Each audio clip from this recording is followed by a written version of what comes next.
in set number 2, which was working for them up until that final stretch. It was all Letran during that time. We begin set number 3. San Beda facing elimination already. And Vanessa Sari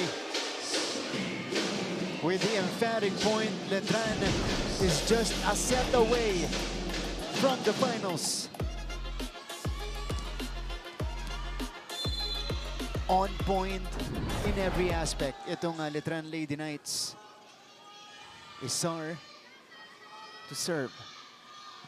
Castillo getting the start here in set number 3.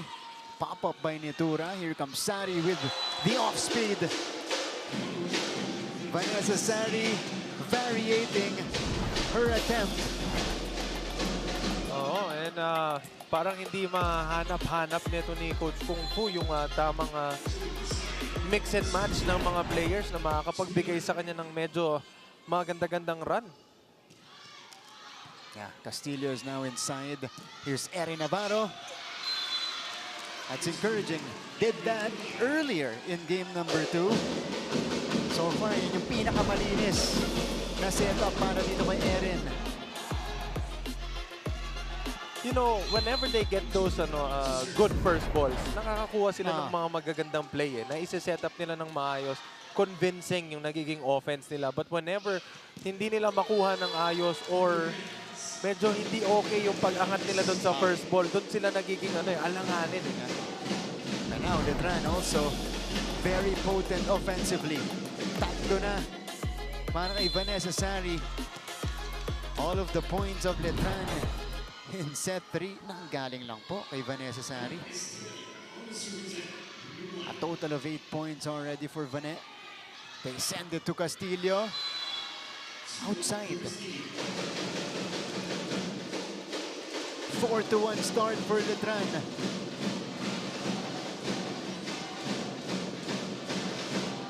Natalie Estrelier to begin. Again, Letran looking to advance to the finals for the 3rd straight season. Service error on net. Eri Navarro has been, again, San Beda's heaviest server today. Gia had to track that down. Fane denied this time. Judiel also shut down on the other side. So San Beda's blocking. Maagay nagpaparamdam dito sa set number 3. That's good defense. Oo, good defense yun mula sa San Beda. In terms of their net defense, ando dun sila eh. Yeah. Makikita mo na they're giving it their all and they are really getting those blocks. But ang kailangan nilang isipin muna ngayon is yung how to get yung first ball. Yun yung pinakamalaking problem nila for the entirety of set number 1 and 2. Yung first ball nila and yung positioning nila dito sa court. Parang hindi nila ma-figure out kung nasan sila dapat nakapwesto para kung saan babagsak yung bola, may tao na tatanggap. Navarro. Gia, this is a bit of work for Estrelier to get that ball. Sari will try. This time, she breaks through the barrier. 5-4 for Letran. Again, a few times nabablock na ng San Beda, but after a few attempts, Letran's attackers recovers and they read the net defense better. Jermaine Joniega off the quick attack. And si Maine Joniega, meron siya niyan eh. And also produced in game number 2. Pero kailangan hanapin mo. Hanapin. Kasi mahihirapan ka naman na maipakita kung ano yung meron ka kung hindi ka naman nahahanap. Kita mo, bilis ng bawi mula sa Letran. Their 1-2 combo. The one we featured In the pregame, Vanessa Sari and Judiel Netura. Oh, pero gawin mo ng 1, 2, 3 kasi si Makilang activated na eh. That's true. Maaga na-activate ng Letran itong si Makilang. Ano? So kung ano man yung ginawa ni Estrelier dito, effective. Attack error on Main Juniega. 7-5 lead for Letran. Palang Padilla, who has an ace already to her name. Number 5 server in the league. 18 aces in the classification round. Continues to serve heavy. Here's Castillo off the hands. This is Gia, who ad-libs and overcooks it. 6-7.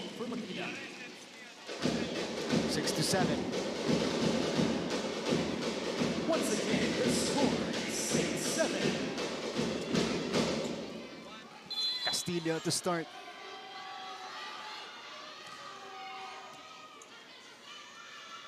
Back set. Hiponya was there. Ito na si Habakon. Angel popped up by Silva. Makilang off speed. Hiponya. Back row to Bachar. Silva sets it up. It was deflected. Erin. Oh, that's Juniega rather. Returned somehow by Letran. Angel will rise again. Ando naman si Sari sa likod. Long rally alert. Denied. Hiponya. Back to Habakon. It bounced off the net. Ito na si Makilang. Bumalik pa rin. Nitura. Bachar was there. Angel tries again. And she scores off speed. A hard-earned point for San Beda. Oh, doon sa rally na yun, ano, kitang-kita natin doon na si Coach Kung Fu na mismo yung nagsasabi sa kanila na ibigay nyo kay Angel. Kasi after makuha ni Angel yung isang drop ball doon, sinisigaw niya na sa akin ulit, sa akin ulit. At Sunset, Cheyenne Castillo. 7-all. Makilang. Slow down. Flores. Digs it. Angel all arm. Net. One-handed set. Too low for Isar. So San Beda will overtake here in the third set. They have the lead going to the first technical timeout. On the other side of the break, we'll hear from our courtside reporter. Nandyan po si Bianca Tagarda.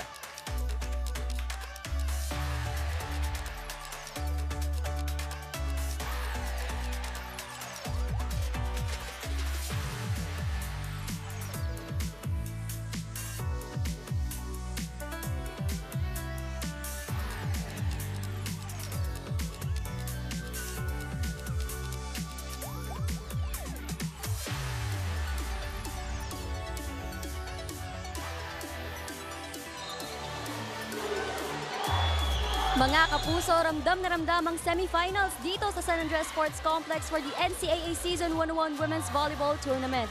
Matalo na sa lahat, wag lang sa Letran. Yan ang sabi sa akin ni Captain Angel Habakon during Game 2 in which she shared na in her whole collegiate career, ngayon lang daw siya nanalo over Letran. Pero sa do-or-die game na ito, kanyang sinabihan ang mga teammates to be at the moment. Inisa-isa niya pa nga ang bawat players, telling them na hindi nila makakamit ang kampyon kung palagi silang nagmamadali. Sabi nga rin ni Coach Kung Fu, tandaan nyo, nakailang finals na ang Letran. Kayo, wala pa, kaya trabahuhin ninyo. All for San Beda, Martin and Prince. A resounding message from one of the most familiar faces in coaches in the country and in the volleyball scene, Coach Kung Fu. Oo, and again, yung sinabi niya na yun na yung Letran, multiple times na nandiyan sa finals and kayo wala pa. That should have struck a nerve sa bawat isang player nitong San Beda. No? Kasi personally, kung sasabihan ako ng ganun, yun ang pinaka magiging motivation ko sa sarili ko to, you know, to push even harder and to, in terms of volleyball, siyempre dito, yun yung dapat iniisip mo palagi sa tuwing babalik yung bola papunta sa inyo. Kailangan kunin ko tong bola, kailangan kunin ko to, kailangan namin makuha to para makapag-set kami and makuha namin itong game na to against Letran. Angel Habakon is starting to feel it here in the third set. Eto siya, naiangat ni Sari. Isar with a soft touch. Isar is one of her surprises today from the side of Letran.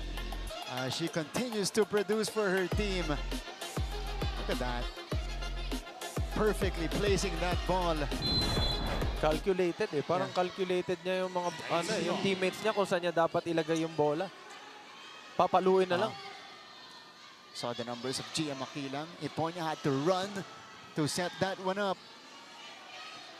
Here's Sari. Habakon. They go back to Angel here. Angel, di diskarte. Here comes Letran. To the other side they go. Drop doesn't work. Habakon again. Deep. And Letran with very active hands at the net. Oh, mahirap nga naman yun. I mean, hanapin ka ng 4 na beses na sunod-sunod eh. Medyo mauubusan ka na ng legs dun. That was Isar again denying that Habakon attempt. So Letran takes over the lead.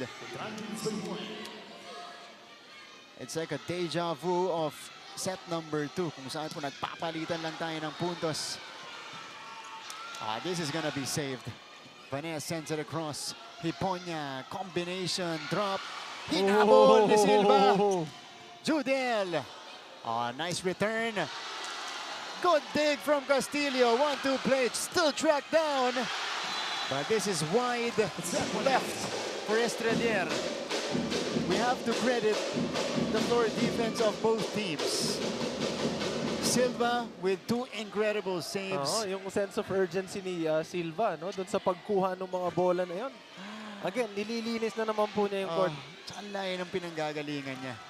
And on the other side for San Beda, Castillo, Bachar keeping the ball alive. Hiponya. Sari. Isa pa. This is a tighter set for Vanet. And she touched the net. 11-10. Dalawa or padalawa-dalawa yung puntusan natin dito. Kumbaga, ayaw nilang hayaan na magkaroon ng medyo komportableng run ang isa't isa. Gia, good pass. Isar, too low this time. That set was kind of too low para dito kay Isar, no? 2-point lead for the Lady Red Spikers. Signs of life mula sa mga bedista. As Isar commits that attack error. Pakinggan natin ang Letran. Easy. Let's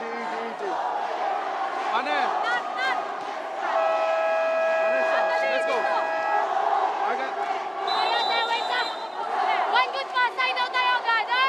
Huwag na lumayo, side out na, side out. Iba!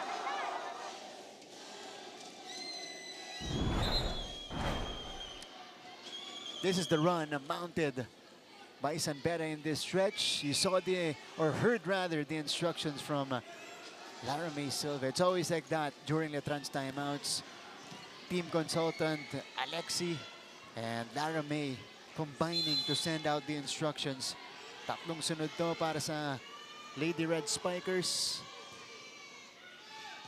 That'll be their longest run so far of the match. And it continues.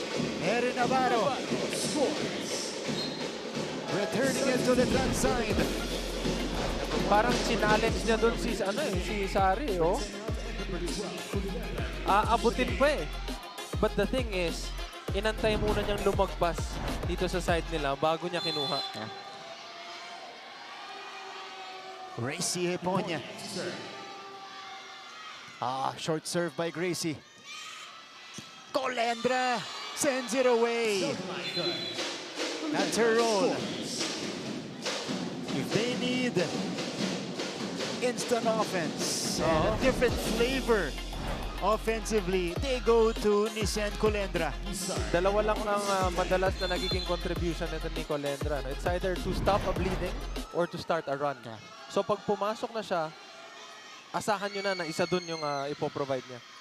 Sama niya pumasok kanina si Princess Tumayaw. Bachar! Ho-ho! Janelle Bachar. Too strong.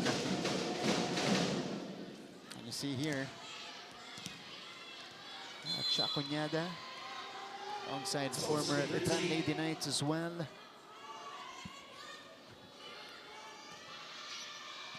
Castillo.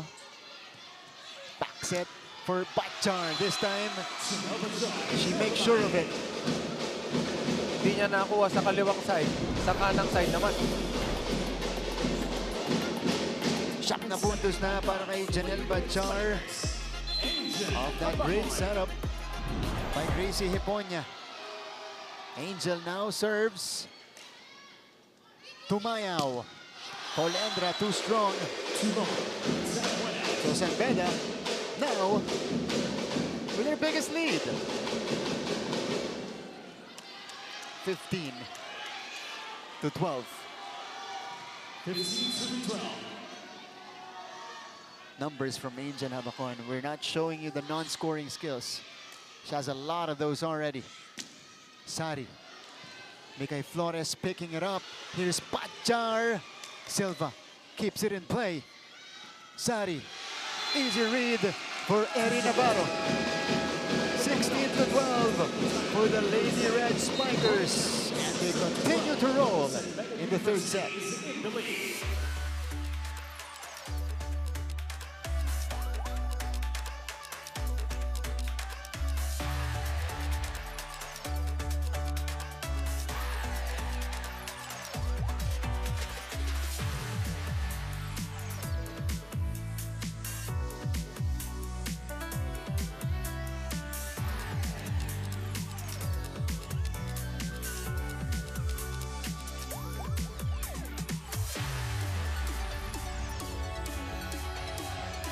Welcome back to the coverage. San Beda has now built their biggest lead of the match. 16 to 12 here in the third. And Eri Navarro getting a hand on that ball to put down that unnecessary attempt. Imagine, itong game na to, ano, papitik-pitik yung nakikita natin na yung mga glimpse na nakikita natin ng offense ng San Beda. Hati kay Angel, kay Bachar, kay Navarro, kay Juniega. Pero hindi ka makakita ng sunod-sunod na magandang run. Listen, Colendra. Diba? With a connection right there, that's true.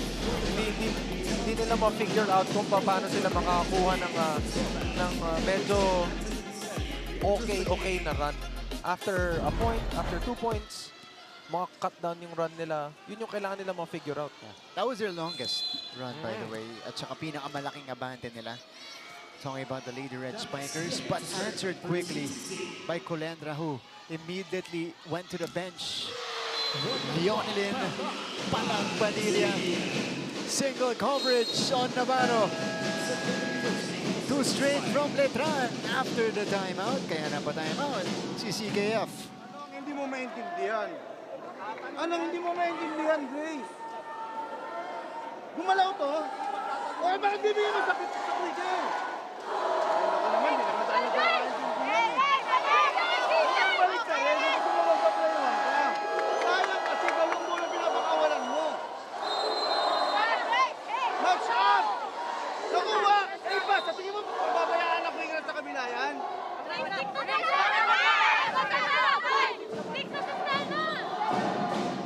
That timeout was for Gracie Hiponya. And her decision-making right here, going to Navarro, who had Padilla in front of her at the net.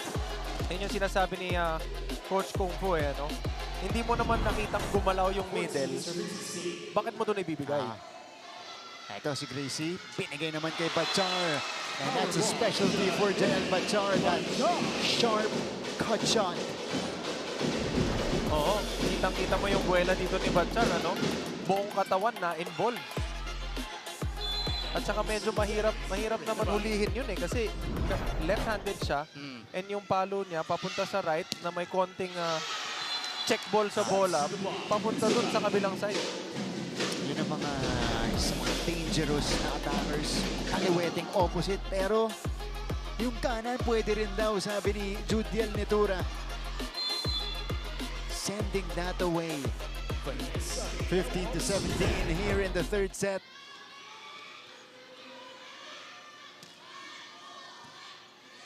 Hiponya. Back to Janelle. And Bachar scores again. She has 11 across her name. You see the fans of Janelle Bachar celebrating in the stands. Kanina, check ball yung binigay niya sa atin, yung mga cut shot. Ngayon, diniretso naman niya. When you give Bachar the right height and the right timing, hirap siyang pigilan. Oo, and Diba? again, last game, unstoppable siya eh. Yeah. Medyo nahirapan. Siya yung naging problema talaga nitong Letran nung game number 2, ano? Napakaganda ng mga setup ng San Beda sa kanya to the point na tinanggap na lang ng Letran na pag nasa kanya yung bola, tanggapin natin, kailangan iangat na lang natin. Easy, easy. Again, breathe. Gia, on high balls, don't even try to go now spike. Just do the roll shot or put the ball in the center. So they have to play high ball. Don't do mistakes now. Clear? Less mistakes, ladies. Less mistakes. Alright? Go spikes. Let's go. Team consultant Alexi addressing the situation. This is the run and our scoring sequence right now. This is how San Beda has built this 4-point advantage. Letran right now, interestingly, 9 of the 19 San Beda points are off Letran's errors. So that's the primary concern right now of the coaching staff. Oo, pero yan din naman kasi yung talagang na-maximize ng San Beda. Even nung game number 2, ano, yung errors ng Letran, doon sila nagka-capitalize. Yeah. Ping de la Cruz couldn't do it. They go to Castillo on the other side, on the line for Castillo. San Beda ahead comfortably here in set number 3. Espina cross court to China Castillo. 20-15. Gina Espina continues to play well off the bench. Makilang returned. Flores, underhand setup. Castillo with almost the same attempt. Long ball to zone 6. Perfectly placed by Espina, ano? Again, ito yung naging problema nila, ano, yung first ball. And then now that they're getting the first balls properly, nasiset nila ng maayos. Nasiset up nila ng maayos yung kanilang mga spikers para makakuha ng good look. At least a good look para dun sa mga atake. And now they're converting. Joe Panangin is now in the match for the first time para sa mga Letranista. 6-point lead built by San Beda after struggling in the first 2 sets. They're back. Makilang. That one was deflected. De la Cruz popped up by Silva. Estrelier to Judiel. Good reaction from Espina. De la Cruz will try again. Nando naman si Nat. Gia. Habakon. Track down. Castillo. Ooh, saved by Panangin. Makilang. Still in play. Silva was there. Oh, Judiel returned. But rally is still going. Joust. Longest rally of the match. Castillo could not swipe it out. De la Cruz. Yes!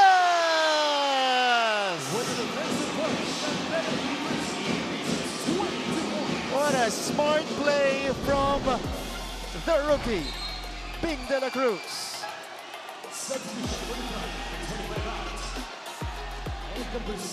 The exclamation point on our longest rally so far.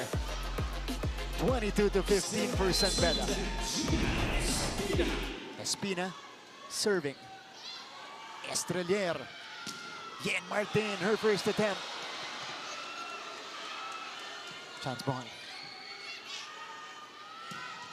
Padilla. Flores with a reaction. De La Cruz. Nando naman si Nat. Silva will bring it back to Judiel.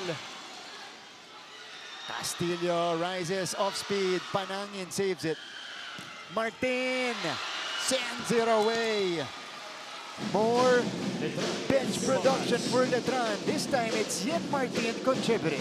Oh, ito naman yung malaking bagay para sa Letran. Ano? Whenever pinauupo nito ni coach, yung mga players niya to get a breather, yung mga pumapasok, always ready. Kumbaga pagpasok nila, ready na sila kagad to contribute kung ano man yung kinakailangan ng Letran.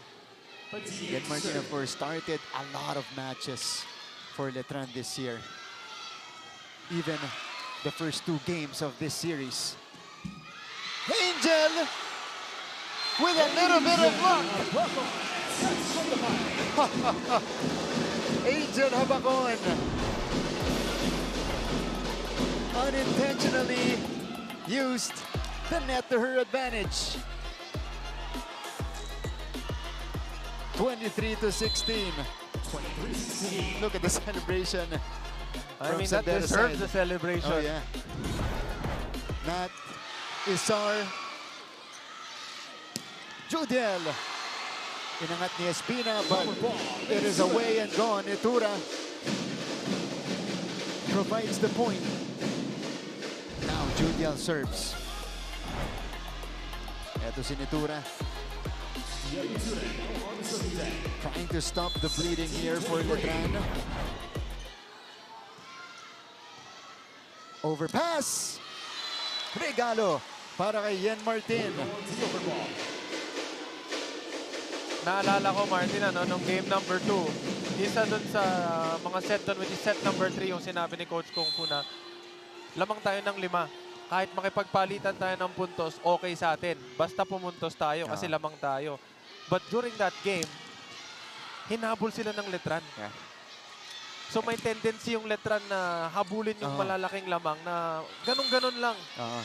Yeah, no lead is safe against this Letran team. And there is a point of a Sanbeda error. And again, this is the set number 3. Pag nakuha to ng Letran, tapos na. So if there's something or kung meron ka pang natitirang energy sa katawan mo, dapat ibigay mo na. Espina. Back to Angel. This is too tight. Espina. Sa kabila naman, De La Cruz with some distance. She commits the attack error. And a string of points by the Letran Lady Knights. Masyado magagal yung buhatan natin ng bola. Shoot mo yung konti. Okay? Pag may pasa, Mag-point warrior tayo. hindi yan. Kailangan nyo ng score dito, dumidikit na. Wala na kasi tayo siya ang mag-block. Mabilis tayo yung palo mo, hindi makakapatayan. Tara! Hey, let's go! Hey, concentrate! Welcome back to the coverage. 23-20. 4-0 run for the Letran Lady Knights. You cannot relax against Letran. This is a team that knows how to come back. Marunong kumapit at sumungkit ng mga set. Judiel to serve. De La Cruz. Silva with a track down. Martin finds the line. And the lead is down to 2. Coach Kung Fu will challenge. Hold on. That's a very close call. Pero parang nangyari sa harapan ni Coach Kung Fu eh. So agad-agad kinol niya na yung challenge. But this is gonna be close. Really close. First challenge natin dito sa set number 3. Sanbeda finding it hard to get the finishing touches. And this is where Letran is at their best. Trying to catch up with a little bit of sense of urgency.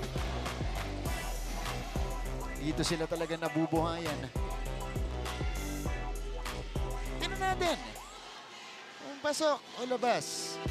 Oo, pero kinakabahan ako eh. Hindi ko alam kung ba't kinakabahan ako, pero napakagandang set number 3 ang Yeah. pinakita ng San Beda and Letran ngayon. Ito yung deserving sa mga ganitong klase ng panahon at saka ng laban. Oh, they call it outside. By a hairline. Hold on. There's a counter challenge. Black touch naman ang i-challenge ng Letran. Oo, baka sakali. Kasi hindi naman na nila magagamit yung challenge, no? Yeah. And also to stop yung momentum Momentum. nitong San Beda. Kasi, again, may tendency itong Letran na kumabig, di balin sa laki ng lamang ng kalaban. Nasusungkit pa nila paminsan-minsan yung set. And pag nasungkit nila to, tapos na. Tapos na. Again, Letran would advance to the finals.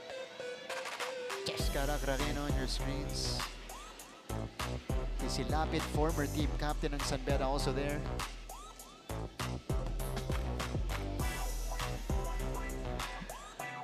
All right. These are nerve-wracking moments as we see. Nat Montesillo, Titing Manarili, O, di ba? And the Letran Knights in attendance. Cyrix Silorio, pinapanood din yung kapatid niya. Si Cyrus Silorio is part of the Letran Lady Oo, Knights. tingnan mo yung celebration itong ating Letran Knights. They were in the finals a few months Oo. back. Yun natin. Uy, close. That was close. That was close. No touch. Coach Mayen seeing it differently. But the ruling is no touch. San Beda is at set point. Parehas, close call eh. Yeah. Nabuhayan yung mga bedista dito sa loob ng San Andres Sports Complex. Eto na, ang service specialist ng San Beda. Played mostly as a libero this season. Etong si Amber Byong.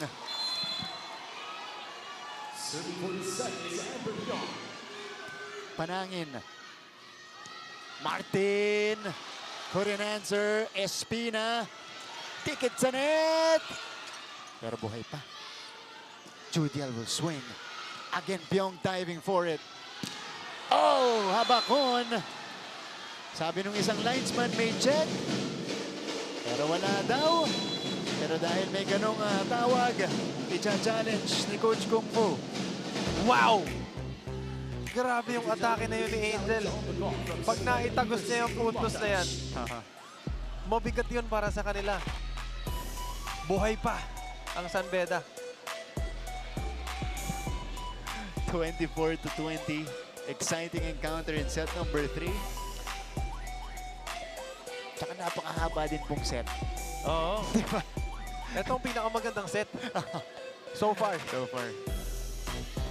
Better rallies. Of course, the Letran Lady Knights pocketing 2 sets already. Oh, better rallies and less frustrations. Oh, yeah. Galing kay Coach Kung Fu. Okay, may touch ba? Wala. Did not touch the hands of the blockers. So, unsuccessful challenge para kay CKF. Medyo mahirap nga naman mapansin yun. Kung ikaw yung umaatake, siyempre ang tingin mo nasa bola, di ba? Tsaka kung saan babagsak yung bola. Hindi mo naman siguro basta mapapansin na, di ba? Yung tama sa mga daliri. Pero maraming player magaling sumipat niyan. Matalas ang mata. Pagka sanay na talaga. Lalo si Habakon. This time she is red. They bring it to the other side. De La Cruz low on the attack. We're not yet done here in set 3. San Beda is still trying to get that elusive set point. 2 of them saved by Letran. Gracie Hiponia and Janelle Bachar are both back on the floor. On the service deck, 22-24. Yen Martin. Jump serve incoming. Better first ball. Habak Abacon, denied. Ball still in play. Estrelier. Hiponya, back to Angel, drop ball. Inangat. Good effort from Panangin. Hiponya. Abacon, drop ball ulit. Nandun si Silva. Oh, and this is a check. Joe Panangin with a crucial point. 3 set points saved by the Letran Lady Knights. And that's a, what, 3-0 run? Yeah. They wanna end this Final Four battle with a bang. They are not giving up. This is how hard it is to win a set from Letran. But then Martin commits the service error. Too much sauce. Yeah. And that'll mark the end of set number 3. San Beda stays alive and forces a 4th set, 25-23. We'll be back after a few reminders. After securing the third set with a count 25.